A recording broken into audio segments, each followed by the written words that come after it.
What is up, everyone? Welcome back to the channel. I am so excited to be doing this video for everyone because of course I have a huge announcement to make. As you saw from the thumbnail, yes, Bandai Namco has made the huge announcement that Android 21 is indeed going to be a playable character, and not only that, but she's going to be playable in her final form, which is Majin Android 21. So as you all can see from the images of the thumbnail and the images I have up on this video, her final form is really drastic. She went from having brown hair to glasses and that white lab jacket on, and then she transforms into a Majin form with the pink skin like Majin Buu, white hair, she has like a brown crop top on, and she has like the balloon Persian pants just like Majin Buu had on. So this is really shocking, but I just want to take a moment to say I knew it. I knew she was going to be playable. I knew it. I mean, you can't tell me that you're an android, and of all androids, one of Dr. Giroux's androids is going to be a non-playable character. Puh!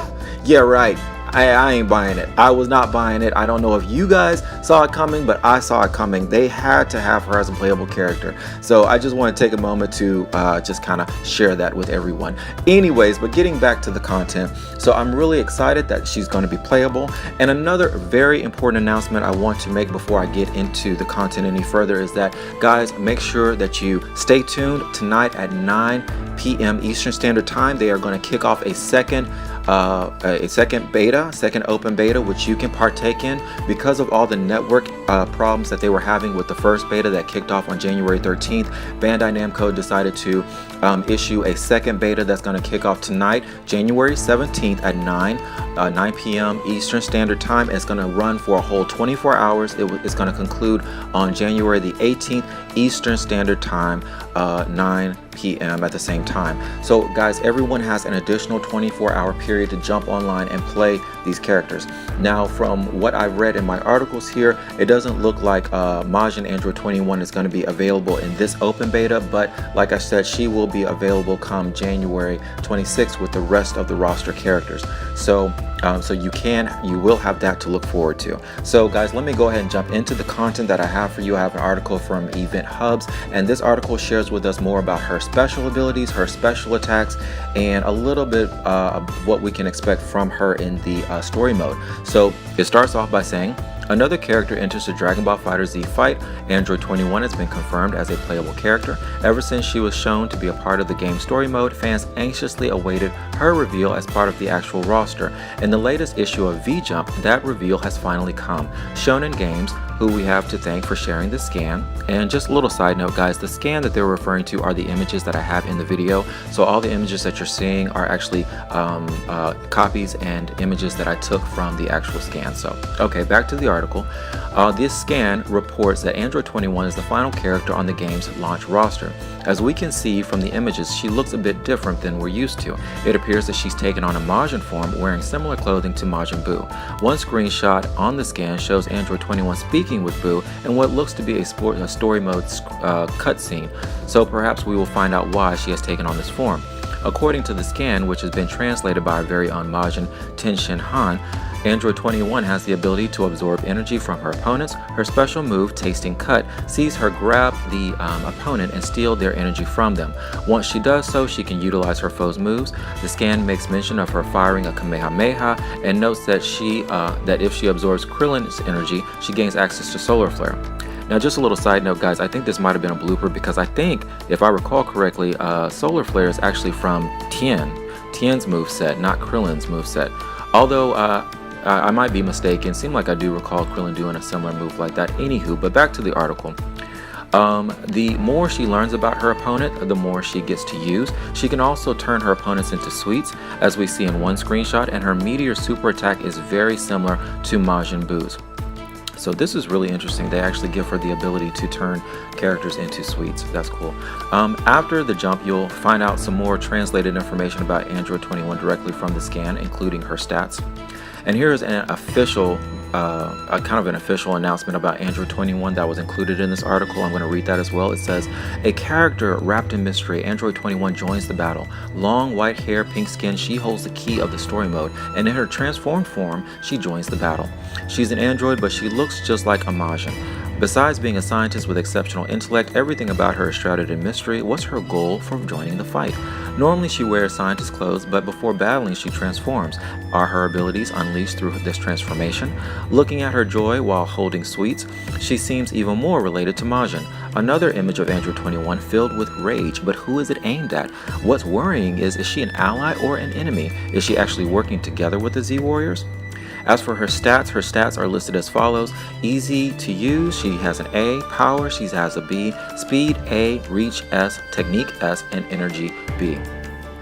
Alright guys, so that concludes that article, and this is really interesting. It shares with us what her stats are. It tells us what her special moves. Her special attack is the Meteor Super Attack, and she also has a special move called the Tasting Cut, which allows her to grab the opponents and steal their energy from them.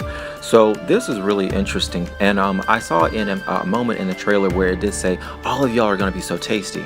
So it does seem like she has borrowed from Cell a bit. As she absorbs these characters or their abilities, she is able to turn it into her own personal attacks and use it against her opponents. So I think that is a very cool characteristic to have for a final boss or for a final villain. Just like in the Dragon Ball Z series, we saw Cell absorb 17 and 18, and that just added to the thrill of the whole entire rush of seeing him develop into his final form. So I think it's very cool that they kind of return slightly to that whole absorption idea, and that gives us more to look forward to in the story mode. Alright, so guys, now I have a second article that describes the open beta that's going to be made available tonight at 9 o'clock, and this article comes from comicbook.com, and it reads as follows. It says, "Greetings Dragon Ball FighterZ fans, as promised, we are back with info on an additional open beta test with improvements to the experience. Open beta starts January 17, 2018 at 9 p.m. Pacific Standard Time and ends January 18th, 2018 at 9 p.m. Pacific Standard Time, a 24-hour period," the company noted in its tweet. "We look forward to seeing you online once again. Certain platforms weren't mentioned, but more than likely the platforms will remain the same, meaning you can download the beta for Xbox One, PlayStation 4, and PC. There's no word on what these improvements might be this time around with the beta, but more than likely Bandai Namco fixed those troublesome connectivity issues as well as other technical items so that each match will likely be as smooth as ever before. As far as the playable roster that's available, here's the rundown. You will be able to play as Goku, Vegeta, Adult Gohan, Frieza, Kid Buu, Cell, Piccolo, Krillin, Nappa, Android 18, and Beerus. While there will no doubt be other characters in the final game, along with who will be added via DLC, this is still great news in case you didn't get a chance to try everyone out, particularly Beerus. What a beast. But yeah, you've got 24 more hours to enjoy the game before its final release next week, with a handful of characters to choose from and with the destructibility that you can handle from Dragon Ball Superstars. Will you be taking part in the beta fracas? Okay. Dragon Ball FighterZ releases on Xbox One, PS4, and PC on January 26th. Alright guys, so there you have it. That's the information for the open beta tonight, so make sure you tune in if you want another 24 hours to play with some of your favorite characters. Definitely tune in tonight and you can play and play and play and keep playing until you just pass out. So anyways guys, I hope you enjoyed this information, and I just want to say thank you guys for tuning into my live streams. I did a live stream for Mortal Kombat 11 last night. I may do another live stream tonight, I don't know. I might be playing the beta, who knows. But if you did enjoy the content for the video, please make sure you subscribe, like, and leave a comment for me. And also, I will definitely be continuing to update you on any future information. And I do plan to purchase this game when it comes out, so I will definitely be able to keep everyone updated in terms of reviews, my impressions of the game, and more information about the storyline as I find out as I'm playing myself. So I want to keep everyone updated on that. Okay guys, thank you so much for your time. Thanks everyone for the new subscriptions. I really appreciate it. Thanks for coming on board and joining me here on my channel and becoming a part of my community. Guys, I will see you guys in the next video, and possibly before then in my next live stream. So thank you guys. Y'all have a good day, rest of the day. See you guys later. Astronaut out.